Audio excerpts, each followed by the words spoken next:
Hi, I'm James Corbett, and this is a demonstration of my mobile platform applications app. I create a meal planning app. I'm going to go through the functionality and show the demonstrating the code after. So first I want to go through the sign in and most of the functionality of the app, and then I'm going to create a new user and see how that works. So as you start up, it's going to prompt you to create the notifications. So you need to allow notification to start. So after that, you can sign in. So if I sign in with test user here.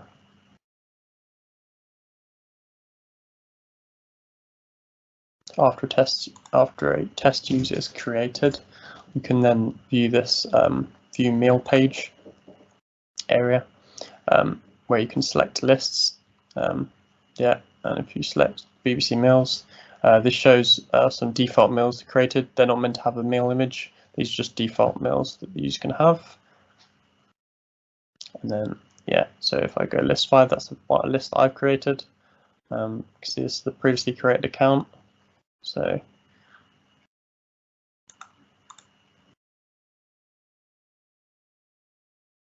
if I want to delete a meal, it shows me deleting a meal. So if I just delete one, I select one again, I can just delete it there. So that shows the meal deletion. And if I select meals, I can still select and delete them if I want. So now I'm going to go create a meal. So if I just put some random test information here, I can just put stuff. If I don't put all the details in, it won't create the meal because you need all the stuff in order to create it.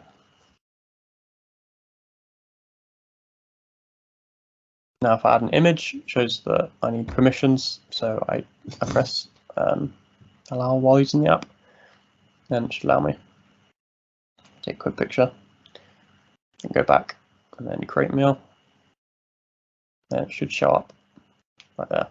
So that shows up, that's the meal creation.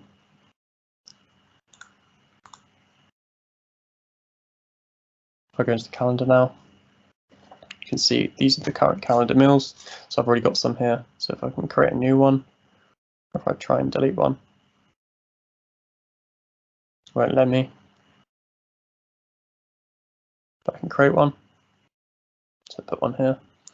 I'll just put this one we created before, put it in there. So you see it's been updated in the database, shown there. So set notifications, it turns white. Turn it off, turns back black again. So it allows you to delete it if you want. Press no, doesn't delete it. Press yes, should delete it.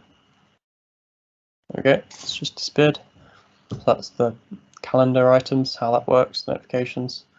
You can also move forward in time, back in time. You can set one in the future. So I could just set one in the future real quick, just show that it works. Yeah, set one 16th of June. It's worked fine. And it's the profile. So this shows the meal count, the list count, and then the username, along with the notification settings. So you can add time and enable notifications if you want here. So if I set a time here to show the notifications working, so if I set it 1 minute in the future, so if I set it for 9:52, just go and create a meal here, the calendar, just create one quickly, and you set the notification on it so that it shows the notification pop up. Yeah, 21:52, so it should come up in about a minute or so. Right, and now you see the notifications just come through. So up at the top. So your meal today is temp, and that's breakfast. So that's just popped up. That's just because the alarm's just gone off for that period of time. So that's working fine. It's notified. If I set a time in the future, it wouldn't get notified. Also, if I didn't set the breakfast notify, it just wouldn't send the notification because you selected that you didn't want to send the notification. And that gets saved in the database. So I'm just going to show the sign out now. Go to profile and sign out, and then create an account just to show what a fresh account looks like.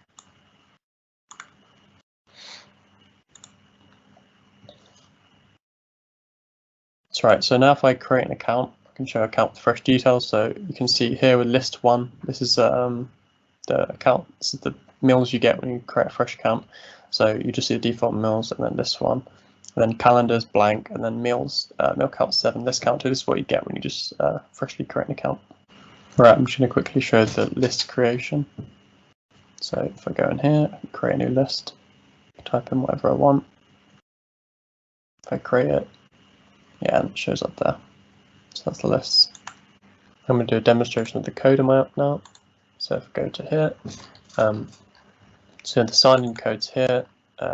So what happens is I've got an on-click listener down here. When the user signs in, it processes the information and it sends it to the sign-in function up the top. So this basically verifies with Firebase if the user exists. So if they exist, they sign in and they use an intent to go to the other activity. If it's not, it shows a toast. After sign-in, they can go to the view mail fragment, which is the thing that shows all the view mails, all the meals. So let's go to the top here. Let's briefly explain some of this. I define all the Firebase functions, all the collection references, and then on the view, when the view is created, we find all the items, like view the text edits and the buttons and stuff, and set the on-clicknesses. So initially, what we have the lists being generated, so you can get the lists. This is for the user to interact with the user lists. So when they click on an item in the list, it populates all the meals. This is done here. So if you select the item in the list, it basically gets all the information from the recycler view. And then we've got on-click listener for the delete meal button. That just calls this delete meal prompt here, and then it opens a prompt and deletes it from Firebase if the user says yes to deleting the prompt. Yeah, and it calls Firebase remove mail. And this update recycler view, this just updates the contents in the recycler view. So it updates the adapter and it makes sure everything's up nice and update after you get it from the database. Get lists, this just gets the lists from Firebase, just gets them in this meal. Well, I'm getting the meal images here as well. This is getting meal images, putting them in a meal image class. This is getting the list down here. So I'm putting them in a list names class here, and then storing them in the lists. So I add them all to the list names list, and then initialize meal data. This is where most of the stuff happens, is getting the meals from the database. So I get the images first, and then I get the lists down here in this meal item. Yeah, so and then you can get images separately or the saved instance. So if I just go to the meal item now, this is what gets saved to the database. We've got the meal name, meal description, ingredients, instructions, and then it's selected. That's not important for the database. And the settings, so quickly go over the settings.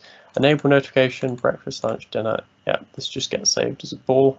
And then integer, this is for saving the time. So breakfast time, lunchtime, dinner time. These both have two numbers. They have hour, they have minute. So this is the time that you set when you set notification. We'll cover more of that in right now. Let's have a look. So this is the profile and settings function, the fragment.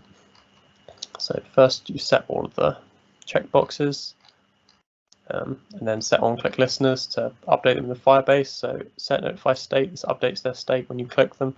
And then this is set initially down here. So get settings, this gets all the settings they had before. Get lists and meal count, this is the thing at the top.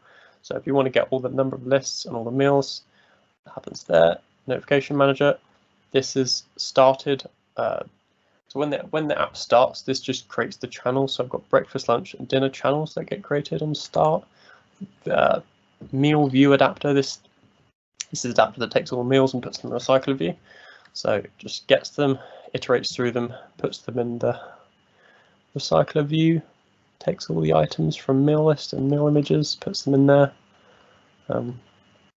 Yeah, that's pretty much how it works. And I've got an intent here to, interface rather, to get the on-click listener for that deletion. Meal list names, just another class to store information. Meal items, have that.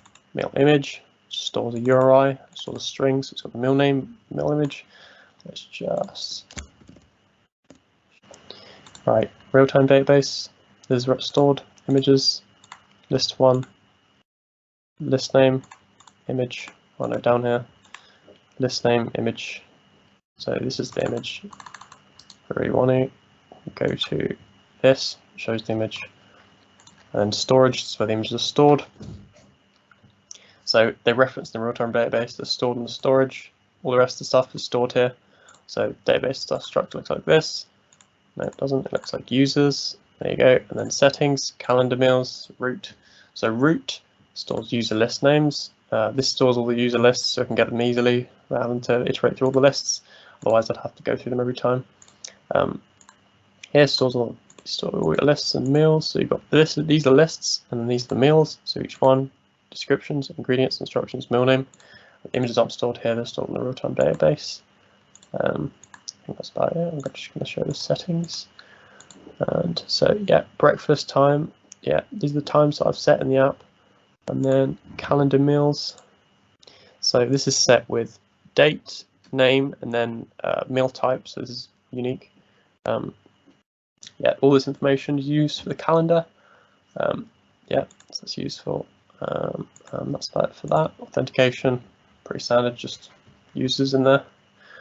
If we go back to the code, so my activity is just signing up, so verifies the user if they're correct. If it's a valid user account, then they'll allow them to create an account and just create some default values down here. So yeah, it just creates like a test meal, creates a test calendar item, and it just verifies when you sign in that you've got username and password done correctly. If you don't have username or password, it just doesn't create. Back press, this is an override, this is for the back button. Landing page, I mean, just, yeah, this is pretty standard, just sign in. It's just an intent that goes to the sign in or account creation buttons, depending on what you pressed. Home page, this is the thing that manages navigation. So it's navigation view at the bottom, replace fragment. So it just replaces it depending on what you press. Just loads the fragment that needs to be. Profile, calendar, settings, all three. 5 base functions. These just set and update information because get happens in each individual thing. So we've got, let's have a look at some here. So we've got set notify state, just passes check state target, just updates in the database. Set notify settings, set settings notify time. It's just you pass the time in, sets what time you've passed, and then works out which one to set. And then yeah, just set notification settings, add meal, just adds objects into the database. Basically, the meal would say calendar item, just says calendar item. Remove meal. This goes and removes all the information to do with the meal, so images and stuff in the real time and storage. Let's just go here. Let's create meal. This is just this is done for the meal creation. So this is to do with getting the camera, getting the image from the camera. So let's see on create. So this is launched the activity result launcher. So you request permissions, and then if permissions are good and you get them back, then you get it as a bitmap and you convert it down here. Bitmap to URI, so you get it in URI format to store on the database. Store as a temporary file. You can delete these files after to make sure that everything works fine. Yeah, and then open the camera, and then it gets sent back to the database after it's all passed and fine.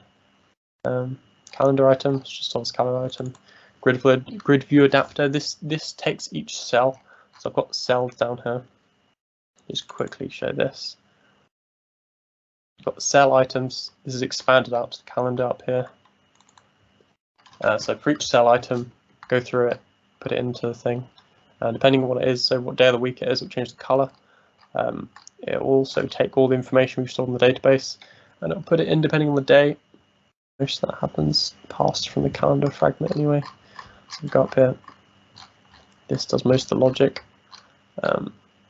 So this sets the on-click listeners and the check boxes for the notifications as well.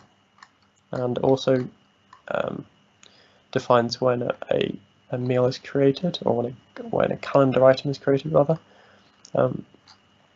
So yeah, this sets it. Lunch notifications set on change listener.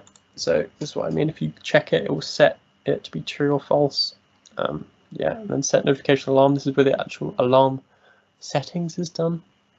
So you pass in a date and a calendar item. So this is the date, and then you pass the time in, and it just sets the time in the future. And if it's true, then it'll actually create the alarm at that particular time.